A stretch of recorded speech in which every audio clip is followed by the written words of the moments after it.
नमस्कार छात्रगण। आज मैं ऐसी जानकारी आपको देने जा रहा हूँ जिसके बहुत सारे मैसेजेस मुझे बार बार आते हैं कि आने वाले 2021 और 22 के लिए सीटी का एग्ज़ाम कब होने जा रहा है। अर्थात वो सभी कोर्सेज़ के लिए एक ही एंट्रेंस टेस्ट का नोटिफिकेशन निकल सकता है, मगर आज का स्टेटस क्या है उपलब्ध, इसकी जानकारी मैं आज आपको देने वाला हूँ। इसके लिए कुछ बदलाव की ज़रूरत है, जो बदलाव आप मोबाइल पे या कंप्यूटर पे दोनों ही माध्यम से आप देख सकते हैं। इसके लिए आपको मैं लेकर जाता हूँ डेस्कटॉप पर। छात्रगण, इसके लिए आपको मोबाइल हो या फिर कंप्यूटर हो, सब में पहले आपको गूगल ब्राउज़र पर आना ज़रूरी है। यहाँ आने के बाद कुछ बदलाव यहाँ पर ज़रूरी है। जैसे 3 डॉट दिख रहे हैं, तो आपको डेस्कटॉप मोड पे जो क्लिक करना है, यहाँ पर मैंने ऑलरेडी क्लिक किया है ताकि कंप्यूटर मोड पे डेस्कटॉप मोड जो है मोबाइल का वो कन्वर्ट हो सके। तो ये जानकारी आपके लिए ज़रूरी थी। इसके बाद गूगल पर अगर मैं MAHCET अगर मैं प्रेस करता हूँ, तो MACET.org इस तरह से उसका इंटरफेस वेबसाइट जो है ये यहाँ पर आ सकती है। अभी आप देख सकते हैं यहाँ पर सेंटर जगह पे यहाँ पर दिया गया है MAHACET महाCET.org। तो सभी प्रोफेशनल कोर्स जो है ये सीईटी के माध्यम से ही एडमिशन होते हैं। जहाँ पर वेबसाइट जो है यहाँ पर अधिकृत दी गई है, इसी के माध्यम से आप पूरी जानकारी प्राप्त कर सकते हैं, जो भी चेंजेस आने वाला है फ्यूचर में वो। मगर बहुत से छात्रों ने ये मुझे पूछा है कि किस तरह से आज का स्टेटस है, तो उन्हीं छात्रों के लिए मैं आज का वीडियो ये बनाने जा रहा हूँ। तो सब में पहले आपको इस वेबसाइट पे जाना है। अगर इसी वेबसाइट पे जाने के बाद इस तरह से इंटरफेस आएगा, अगर मैं इसे क्लिक करता हूँ तो आगे की जानकारी भी इसी माध्यम से आपको प्राप्त होगी। तो हम जाते हैं इसी पे क्लिक करने के बाद क्या इंटरफेस आता है वो देखते हैं। इस तरह से इंटरफेस क्लिक करने के बाद आने के बाद यहाँ पर जो एग्ज़ाम कंडक्ट करने वाली जो एजेंसी है, state common entrance test cell Maharashtra state, तो उसी की यहाँ पर जानकारी दी जाती है। अभी सब में पहले हमें ये देखना है कि ये जो सीईटी एग्ज़ाम है ये किन किन कोर्सेज़ के लिए या किन स्ट्रीम के लिए ये वर्क करती है। यहाँ पर बहुत सारे कोर्सेज़ दिए गए हैं, टेक्निकल एजुकेशन के बारे में दिए गए हैं, अंडर ग्रेजुएट कोर्सेज जो है अलग अलग उसके बारे में दी गई है। जिस कोर्स के लिए हम सीटी एग्ज़ाम देना चाहते हैं, बस उसी पे आपको कंसंट्रेट करना है। यहाँ पर post graduation MEd MPEd MEd BEd MEd दिया गया है इंटीग्रेटेड के बारे में। जैसा एलएलबी के बारे में ही यहाँ पर इंफॉर्मेशन दी गई है, और वो ऐसी दी गई है कि जो इंटीग्रेटेड भी है आप कर सकते हैं, और 3 वर्ष का जो है वो भी आप कर सकते हैं। मात्र सब में नज़दीक या इंक्वायरी जिस माध्यम से मुझे हुई है वो बीएड बीपीएड या फिर बीए बीएड बीएससी बीएड के बारे में हुई है, जो इंटीग्रेटेड और कॉमन 2 इयर्स का भी होता है। तो बहुत से छात्रों ने मुझे पूछा है कि बीएड की सीईटी कब होने जा रही है, तो इसी के बारे में मैं आपको जानकारी यहाँ पर देने वाला हूँ। सर्वप्रथम यहाँ पर डिस्क्रिप्शन और फाइल दिया गया है, पीडीएफ यहाँ पर बताई गई है। एक शॉर्ट टेंडर्स नोटिस निकला है कॉमन एंट्रेंस के बारे में 2021 के बारे में। मात्र ये ऑफिशियल है, ये जो कोई भी देख सकता है, उसका अर्थ भी लगा सकता है। मात्र अभी हमें जो जानकारी प्राप्त करनी है 2021 और 22 के बारे में, यहाँ पर सीटी सेल ने ये बताया गया है कि तुम्हें अगर जानकारी चाहिए तो यहाँ पर क्लिक कर सकते हैं 2021 और 22 के लिए। तो चलिए मैं यहाँ पर क्लिक करने जा रहा हूँ। क्लिक करने के बाद इस तरह से इंटरफेस आपके मोबाइल पे आ सकता है, कंप्यूटर पे आ सकता है। और यहाँ पर फिर से उन्होंने ये बात कही कही है कि applying for CET exam, click on the respective UG PG courses.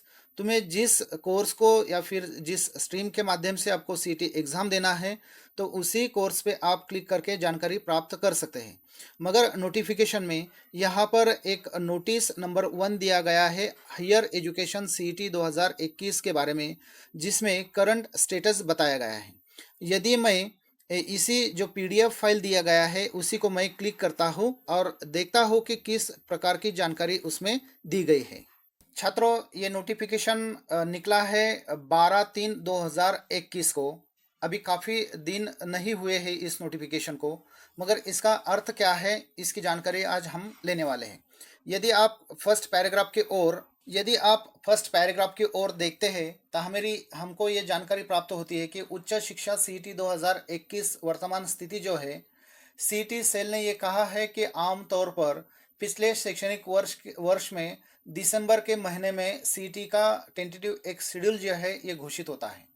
मात्र एक एकेडमिक ईयर जो है पिछला 2020 और 21 में महामारी कोविड 19 के बारे में सीईटी के कारण देरी हुआ है, इसलिए उच्च शिक्षा के सभी जो व्यावसायिक पाठ्यक्रम का जो भी केंद्रीकृत प्रवेश है, ये प्रवेश प्रक्रिया थोड़ी से देरी से जो है वो पूर्ण की गई थी। मात्र इसका परिणाम ये है कि शैक्षणिक वर्ष 2021-22 की सीईटी प्रक्रिया में भी इस वजह से देरी हो रही है। ये इन्होंने यहाँ पर इंफॉर्मेशन दी है। और उसके साथ ये भी कहा है कि सीईटी प्रक्रिया की तारीखें यानी डेट, सीईटी प्रक्रिया जो भी होती है, जो उसका शेड्यूल होता है, शेड्यूल के अनुसार जो वर्क होता है, तो यदि सीईटी प्रक्रिया की सभी तारीखें तय होती है या फिर वो फिक्स होती है, तो सीईटी सेल एक नोटिस के द्वारा जो है ये डिक्लेरेशन दे सकता है। इस तरह की इंफॉर्मेशन इन्होंने यहाँ पर दी है। उसके साथ साथ उन्होंने आगे ये भी कहा है, directorate of higher education Maharashtra Pune has shared the syllabi of 8 professional courses applicable for the academic year 2021-22। 21-22 में जो प्रोफेशनल कोर्स के लिए जो सिलेबस सीईटी के लिए रहने वाला है, तो उसी की जानकारी देते हुए उन्होंने वहाँ की वेबसाइट भी आपको उसी माध्यम से, उसी लेटर के माध्यम से यहाँ पर उपलब्ध की है। तो आप इस वेबसाइट पे जाकर जो कुछ सिलेबस वहाँ पर दिया गया है सीईटी का, तो वो भी आप प्राप्त कर सकते हैं। इसी के साथ उन्होंने ये भी कहा है, अगर कुछ बदलाव होता है सीईटी प्रोसेस में, तो वो भी इसी सेम वेबसाइट पे आपको बता दिया जाएगा। यदि 2021-22 के बारे में जो भी एडवर्टाइज निकलती है या फिर जो भी नोटिफिकेशन निकलता है, जो अपडेट होते हैं, तो उसका एक इंफॉर्मेशन ब्राउज़र जो है ये पब्लिक के लिए इसी वेबसाइट पे पब्लिश किया जाएगा। इस तरह से इंफॉर्मेशन भी इन्होंने दी है। इसी पत्र के माध्यम से अगर आप देख सकते हैं, professional course CETs under the higher education, इसी माध्यम से उन्होंने अलग अलग कोर्सेज जो है, कोर्सेज की यहाँ पर इंफॉर्मेशन दी है जो एप्लीकेबल हो सकते हैं। और इसी के माध्यम से हम जानकारी प्राप्त कर सकते हैं कि किस तरह से हम वहाँ पर एप्लीकेबल हो सकते हैं। सब में लास्ट में 8 नंबर का जो बताया गया है, MAH Maharashtra BEd and BEd ELCET CET 2021, any UGC recognised university graduate with 3 years degree and और minimum 2 year post graduate degree with specified marks. तो ये क्वालिफिकेशन यहाँ पर बताया गया है। तो हम एक्चुअली इसके लिए पात्र है या नहीं, ये इसी के आधार पर हम तय कर सकते हैं। उसी पत्र के माध्यम से बैक आने के बाद जिस notice number 1 higher education CET 2021 current status हमने देख लिया है, उसके साथ साथ उसी पत्र में बहुत सारी जानकारी दी गई है जो हम डिटेल में उन्हें पढ़ सकते हैं। उसी पत्र के माध्यम से ही कुछ सिलेबस जो है अलग अलग कोर्सेज का, तो वो भी वहाँ पर उपलब्ध किया गया है। अभी सब में मेन बात है कि जब आप बैक थोड़ा आते हैं, तो वहाँ पर फिर से एक नवीन न्यू टॅग जो है वो दिखाई देता है और उसमें उच्च शिक्षण संचालनालयाच्या अंतर्गत येणाऱ्या व्यावसायिक अभ्यासक्रमाच्या शैक्षणिक वर्ष 2021-22 मधील राज्य सामूहिक प्रवेश प्रक्रियाचा अभ्यासक्रम, यानी आप जो सीईटी 2021-22 के बारे में जो देने जा रहे हैं, और उन्होंने ऊपर दिए गए पत्र में जो 8 कोर्सेज बताए गए हैं एलिजिबिलिटी के लिए, तो उन्हीं के जो सिलेबस जो है सीईटी का, इसी माध्यम से उन्होंने दिखाया है। अगर हम इसी को नंबर 2 नोटिफिकेशन जो है इसी पे अगर प्रेस करते हैं, तो हम देखते हैं इसमें क्या आता है। वो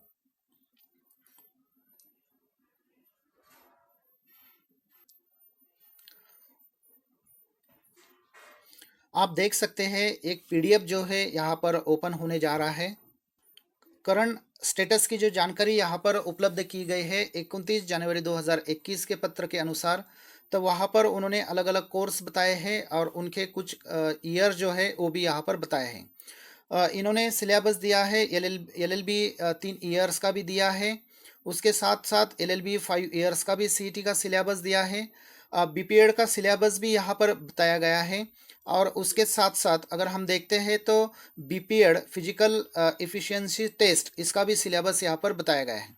पूरे जानकारी में न जाते हुए हमें जो ज़रूरत है बीएड के संदर्भ में, यहाँ पर आप देख सकते हैं syllabus and marking scheme for BEd CET. तो आपको ये जानकारी ज़रूरी है। यहाँ पर इन्होंने दिया गया है कि सीईटी में जो प्रकार के प्रश्न आने वाले हैं, तो वो मेंटल एबिलिटी के ऊपर आधारित होने वाले हैं और नंबर ऑफ क्वेश्चन जो है ये 40 रहने वाले हैं, मार्क पर क्वेश्चन 1 रहने वाला है और मैक्सिमम मार्क्स जो है ये 40 वहाँ पर होने वाले हैं। उसके बाद जनरल नॉलेज पे 30 क्वेश्चन होने वाले हैं, या आने वाले हैं, और क्वेश्चंस पर क्वेश्चन जो को मार्क्स है वो 1 होने वाला है। एक ऐसे टोटल जो क्वेश्चन है या मार्क्स जो है वो 30 यानी 30 रहने वाले हैं। दूसरा एक क्वेश्चन जो बताया गया है वो टीचर एप्टीट्यूड के ऊपर बताया गया है, जिसे मराठी में शिक्षक अभिवृत्ति कहते हैं। उसी पर आधारित 30 क्वेश्चन होने वाले हैं, हर एक क्वेश्चन 1 मार्क के लिए, और ऐसे 30 मार्क्स वहाँ पर होने वाले हैं। ये जो पेपर बताया गया है ये 100 मार्क्स के लिए है, और 100 क्वेश्चन जो है वो भी वहाँ पर आने वाले हैं।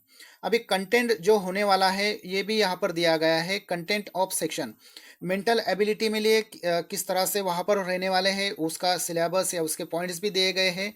जनरल नॉलेज में क्या आने वाला है उसी के माध्यम से हमें स्टडी करना ज़रूरी है, और टीचर एप्टीट्यूड पे जो आने वाले हैं उसी माध्यम से भी हमें स्टडी करना है।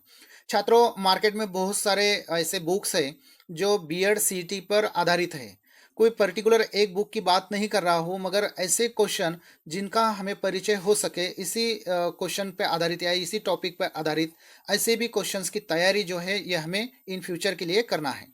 ऐसे भी छात्र हैं जिन्हें इंग्लिश के माध्यम से बीएड करना है।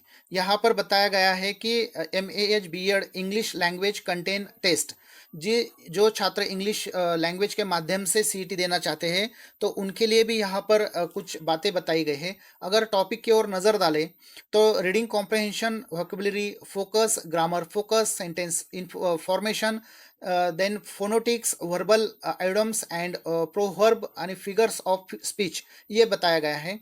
कितने क्वेश्चंस होने वाले हैं, कितने मार्क्स है और मैक्सिमम मार्क्स की संख्या क्या है ये भी यहाँ पर बताया गया है। और दूसरी महत्वपूर्ण जानकारी जो दी गई है, the test will be comprised of multiple choice objective type question with 4 option. हर क्वेश्चन जो है ये एमसीक्यू के माध्यम से रहने वाला है। निगेटिव मार्क्स इसके लिए नहीं है, और एक घंटे का इसको टाइमिंग दिया गया है 60 मिनट्स का। मीडियम ऑफ सीटी इंग्लिश या ऊपर दी गई मराठी भी हो सकती है। जो छात्र कॉमन बीएड का टेस्ट देना चाहते हैं ये केवल ईएलसीटी के लिए भी बताया गया है, और मोड ऑफ एग्जामिनेशन ऑनलाइन होने वाला है। तो छात्रों, ये थी जानकारी जो तुम्हें देना मुझे महत्वपूर्ण लगी थी, और इसी माध्यम के आधार से हमें ये पता चलता है कि आज इस स्टेटस के माध्यम से अभी सीईटी का कोई भी डिक्लेरेशन एग्जाम के लिए निकला नहीं है। मात्र एग्जाम कैसे होने वाली है, किस माध्यम से होने वाली है, कौन कौन से कोर्स जो है यहाँ पर एप्लीकेबल बताए गए हैं, उस एप्लीकेबल बताते हुए उन्होंने क्वालिफिकेशन जो दिया है उसके माध्यम से हमें जानकारी मिलती है। और आने वाले कुछ फ्यूचर में शायद हो सकता है कि महाराष्ट्र शासन का सीटी एग्ज़ाम का नोटिफिकेशन निकल जाए, और फिर अगर कुछ टेंटेटिव डेट्स आते हैं तो उसी माध्यम से प्रोसेस आगे बढ़ सकती है। छात्रों, ये इन्फॉर्मेशन देने का बस यही हेतु था कि बहुत सारे छात्र हमें कह रहे थे कि सर 2021-22 का नोटिफिकेशन कब निकलने वाला है, उसके लिए थोड़ा सा इंतज़ार आपको करना पड़ सकता है। मात्र ये भी मैं आश्वस्त कर देता हूँ कि अभी सेकंड ईयर की एग्ज़ाम 1 या 2 महीने में पूरी ख़त्म होने वाली है, और कॉलेज में केवल फर्स्ट ईयर की बैच ही रहने वाली है। ऐसी स्थिति में बहुत सारे कॉलेजेस केवल एक ही बैच को लेकर आगे चल नहीं सकते। हो सकता है कि गवर्नमेंट फिर से फर्स्ट ईयर का जो है ये नोटिफिकेशन सीईटी सेल का निकल सकता है एग्ज़ाम के लिए, और इन फ्यूचर में कुछ दिनों के लिए 2 फर्स्ट ईयर की बैचेस एक ही कॉलेज में चल सकती है। तो ये जानकारी और ये इन्फॉर्मेशन या फिर इसकी प्रोसेस तभी आगे बढ़ सकती है जब कोविड-19 की सिचुएशन नियंत्रण में आ सकती है। तो ये जानकारी इसलिए मैंने दिया है कि बहुत सारे छात्र जो है इसके बारे में क्वेश्चन पूछ रहे थे, और हिंदी में ये वीडियो बनाने का कारण भी ये था कि बहुत सारे अलग लैंग्वेज के स्टूडेंट जो है इस माध्यम से समझ सके, और आज का करंट स्टेटस क्या है ये भी उन्हें पता चल सके। तो जो छात्र नए हैं जिन्होंने फर्स्ट टाइम मेरा वीडियो पर यहाँ पर आकर वीडियो देखा है, ऐसे छात्रों से मेरी रिक्वेस्ट है कि ज़्यादा से ज़्यादा इस वीडियो को शेयर करें, लाइक करें और सब्सक्राइब करें। तो ये जानकारी आपको कैसी लगी इसके माध्यम से बिल्कुल आप कमेंट्स के द्वारा वार्तालाप कर सकते हैं। चलिए, ऐसी ही कुछ जानकारी के लिए मैं आगे आने वाला हूँ, तब तक के लिए मुझे आज्ञा दीजिए। जय हिंद, जय भारत।